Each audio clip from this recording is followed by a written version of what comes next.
ക്രൈസ്തവ വിശ്വാസികളുടെ ആത്മീയ നവീകരണ കാലമായ 50 നോമ്പാചരണത്തിന് ഇന്ന് തുടക്കമായി. നോമ്പാചരണത്തിന് തുടക്കം കുറിച്ച് അരുവിത്തുറ സെന്റ് ജോർജ് ഫൊറോര ദേവാലയത്തിൽ പ്രത്യേക പ്രാർത്ഥനകളും വിശുദ്ധ കുർബാനകളും നടന്നു.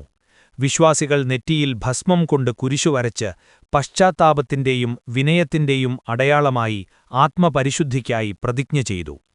50 നോമ്പ് ദിനങ്ങളിൽ വൈകുന്നേരം 4 മണിക്കുള്ള വിശുദ്ധ കുർബാനയ്ക്കു ശേഷം വല്യച്ചൻ മലയടിവാരത്തേക്ക് ജപമാല പ്രദക്ഷിണവും മലമുകളിലേക്ക് കുരിശിന്റെ വഴിയും തിരുവചന സന്ദേശവും കുർബാനയും നടക്കും. ദേവാലയത്തിൽ എല്ലാ ദിവസവും രാവിലെ 5:30-നും 6:30-നും 7:30-നും വൈകുന്നേരം 4-നും 7-നും വിശുദ്ധ കുർബാനയുണ്ടായിരിക്കും. ഇന്ന് പള്ളിയിൽ നടന്ന വിഭൂതി തിരുക്കർമ്മങ്ങൾക്ക് വികാരി Father Mathew Chandran Kunnel, Father Biju Kunnakkattu, Father Godson Chengazhasseril, Father Joseph Kuzhivelithadathil, Father Cyril Thayyil തുടങ്ങിയവർ നേതൃത്വം നൽകി. വല്യച്ചൻ മലയിലെ ദേവാലയത്തിൽ ഫാദർ ഡൊമിനിക് വെച്ചൂർ തിരുവചന സന്ദേശം നൽകി. നോമ്പുകാലം ആത്മീയ വളർച്ചയ്ക്കും സഹജീവികളോടുള്ള കരുണാപ്രവർത്തനങ്ങൾക്കും വിനിയോഗിക്കണമെന്ന് അദ്ദേഹം ആഹ്വാനം ചെയ്തു. ബൈബിൾ പ്രകാരം യേശു മരുഭൂമിയിൽ 40 ദിവസം ഉപവസിക്കുകയും പ്രാർത്ഥിക്കുകയും ചെയ്തതിന്റെ സ്മരണാർത്ഥമാണ് ഈ നോമ്പ് ആചരിക്കുന്നത്. ഉപവാസം, പ്രാർത്ഥന, ദാനം എന്നിവ മുഖ്യ ആചാരങ്ങളായി വിശ്വാസികൾ ഈ കാലഘട്ടത്തിൽ ആചരിക്കുന്നു. ഈസ്റ്റർ തിരുനാളോടെയാണ് നോമ്പ് സമാപിക്കുന്നത്.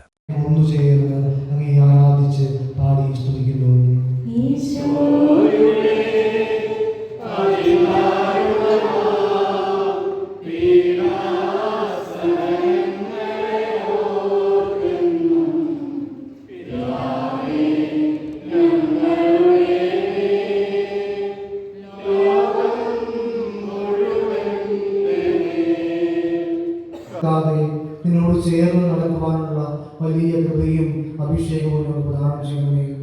കാലഘട്ടത്തിന്റെ വെല്ലുവിളികൾ തിരിച്ചറിഞ്ഞ് സ്നേഹത്തിലൊന്നായി കുടുംബത്തിൽ സ്നേഹത്തിന്റെ വക്താക്കളായി മാറുവാൻ ഞങ്ങളെ അനുഗ്രഹിക്കണമേ എന്ന് അങ്ങയോട് ഞങ്ങൾ പ്രാർത്ഥിക്കുന്നു.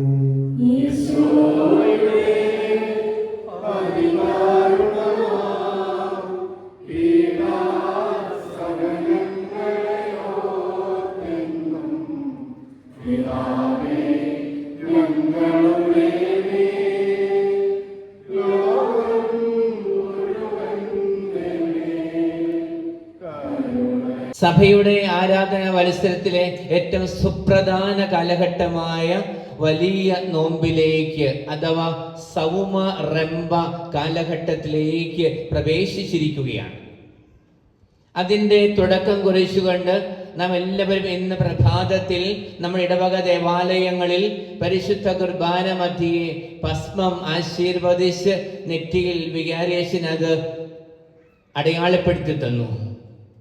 അതിൻ്റെ തുടർച്ചയായി നമ്മൾ ഇന്ന് വൈകുന്നേരം ദേവാലയത്തിൽ നിന്ന് ജപമാലയും ആഘോഷമായ സ്ലീവാപാതയും നടത്തി ഏറെ പ്രസിദ്ധമായ ഈ അരുവിത്ര വല്യച്ചൻ മലയുടെ ഉച്ചയിലായിരിക്കുകയാണ്.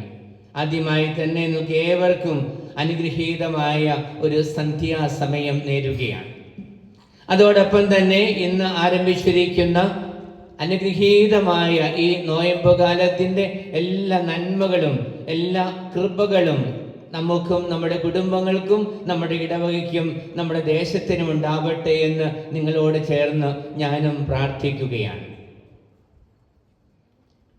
വലിയ നോമ്പ് തീവ്രമായ ആത്മീയ ഒരുക്കത്തിൻ്റെയും ആത്മീയ സംസ്കരണത്തിൻ്റെയും നാളുകളാണ്. സഭയുടെ പുണ്യപ്പെട്ട പിതാക്കന്മാര് പറഞ്ഞു വച്ചിരിക്കുന്നത് വലിയ നോമ്പുകാലം തിരുസഭയുടെ പൊതുവായ വാർഷിക ധ്യാനം എന്നാണ്. അത് ശരിയുമാണ്.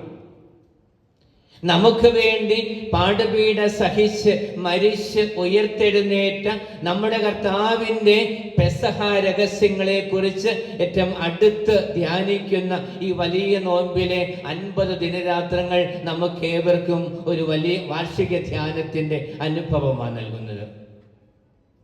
പിതാക്കന്മാര് ഈ കാലഘട്ടത്തെ വിളിക്കുന്നത് the spiritual beauty parlour of the church, സഭയുടെ ആത്മീയ ബ്യൂട്ടി പാർലർ എന്ന ഒരുപക്ഷെ നമുക്കത്ര വലിയ വശമില്ലെങ്കിലും ഈ സഹോദരിമാർക്കും ചേച്ചിമാർക്കും ഒക്കെ അറിയാം ബ്യൂട്ടി പാർലറിന്റെ ഉദ്ദേശം എന്താണെന്നല്ലേ. പ്രധാന അവസരങ്ങളിൽ നമ്മുടെ മുഖവും കൈവിരലുകളും കാൽപാദങ്ങളും എല്ലാം നന്നായി വെടിപ്പാക്കി ഒന്നുകൂടി തേജോമുഖമാക്കുവാൻ നമ്മെ സഹായിക്കുന്ന ഇടമാണ് ബ്യൂട്ടി പാർലർ. അതുപോലെ തന്നെ സഭയുടെ ആത്മീയ ബ്യൂട്ടി പാർലറാണ് ഈ നോയമ്പുകാലം എന്ന് വെച്ചെന്നാൽ നമ്മുടെ ജീവിതങ്ങളെ ഒന്നുകൂടി അടിച്ചു വാരി വൃത്തിയാക്കി നമ്മുടെ ശരീരത്തെയും നമ്മുടെ മനസ്സിനെയും നമ്മുടെ ആത്മാവിനെയും കൃപ കൊണ്ട് നിറച്ച് സ്വർഗത്തിലേക്ക് നമ്മുടെ ചിന്തകളെ ഉയർത്തുവാനുള്ള ദിനരാത്രങ്ങളാണ് ഇപ്പോൾ കടന്നു വന്നിരിക്കുക. ഞാൻ അടുത്ത ഇടയ്ക്ക് വായിച്ച ഒരു നോമ്പുകാല ലേഖനത്തിലെ ഒരു സാരോപദേശം ഒന്ന് പങ്കുവയ്ക്കാൻ ആഗ്രഹിക്കുകയാണ്. ഒരു കൊച്ചു സാരോപദേശം മാത്രമേ ഉള്ളൂ. ഒരു കൊച്ചു ബാലൻ തെരുവീഥിയിലൂടെ നടന്ന് മുന്നോട്ട് പോയിക്കൊണ്ടിരിക്കുകയാണ്. പാതയോരത്ത് ഒരു മാർബിൾ കൊത്തു പണിക്കാരൻ മാർബിൾ കൊത്തി എന്തൊക്കെയോ രൂപം ഉണ്ടാക്കിക്കൊണ്ടിരിക്കുകയാണ്. അങ്ങോട്ട് പോയപ്പോൾ പ്രത്യേകിച്ച് ഒന്നും ബാലൻ തോന്നിയില്ല. തിരിച്ചു വന്നപ്പോൾ ഈ കൊത്തുപണിക്കാരൻ ആ മാർബിളിൽ നിന്ന് നല്ല ഒരു മാലാഖയുടെ രൂപം കൊത്തി എടുത്തു വെച്ചിരിക്കുകയാണ്. ഇത് കണ്ടപ്പോൾ കൊച്ചു ബാലന് കൗതുകം തോന്നി. കൊച്ചു ബാലൻ ഈ ചേട്ടനോട് ചോദിച്ചു, അങ്ങ് എങ്ങനെയാണ് ഈ പരിപരുത്ത ഈ മാർബിളിൽ ഈ കരിങ്കല്ലിൽ ഈ മാലാഖയെ സ്വപ്നം കണ്ടത്? ഉടനെ ആ ചേട്ടൻ പറഞ്ഞെന്നാണ് ആ സർവ്വ പറയുക, ഈ മാർബിളിൽ ഒരു മാലാഖ ഒളിഞ്ഞു കിടപ്പുണ്ടായിരുന്നു. പക്ഷേ ഈ മാലാഖയ്ക്ക് ചേരാത്തതെല്ലാം ഞാൻ വെട്ടി ഒതുക്കി ചീന്തിക്കളഞ്ഞു. എന്നിട്ട് ആ മാർബിൾ കല്ലിലെ മാലാഖയെ ഞാൻ നല്ല വെണ്മയുള്ളതാക്കി. സുന്ദരമായ സർവ്വോപദേശമല്ലേ? പ്രിയമുള്ള മാതാപിതാക്കളെ, സഹോദരി സഹോദരങ്ങളെ, ദൈവമക്കളെ, നമ്മുടെ എല്ലാം ജീവിതത്തിൽ ഒരു മാലാഖ ഉറങ്ങിക്കിടപ്പുണ്ട്. നമ്മിലെ ഈ മാലാഖയെ ഒന്നുകൂടി തെളിയിച്ചെടുത്ത് നമ്മിലെ എഴുച്ചുകെട്ടിലെല്ലാം മാറ്റി നമ്മുടെ ശരീരങ്ങളെയും നമ്മുടെ മനസ്സിനെയും ആത്മാവിനെയും എല്ലാം കൃപ കൊണ്ട് നിറച്ച് അഭിഷേകം കൊണ്ട് നിറച്ച് ഉത്ഥിതനായ മിശിഹ നമുക്ക് നൽകുന്ന ശാശ്വതമായ സമാധാനത്തിലേക്ക് നമ്മെ തന്നെ വളർത്തുവാനുള്ള ദിവസങ്ങളാണ് ഈ നോമ്പുകാലം. അതുമൊന്നും ഞാൻ പറഞ്ഞു പോവുകയില്ല. നോമ്പിന്റെ ആദ്യ ദിവസമായ ഇന്ന് നമ്മുടെ ചിന്തയ്ക്കായി സമർപ്പിക്കുന്നത് ഒന്ന് പ്രാർത്ഥിച്ച് ഒരുങ്ങിയപ്പോൾ എൻ്റെ മനസ്സിലേക്ക് കടന്നു വന്ന ചിന്ത ഇതാണ്.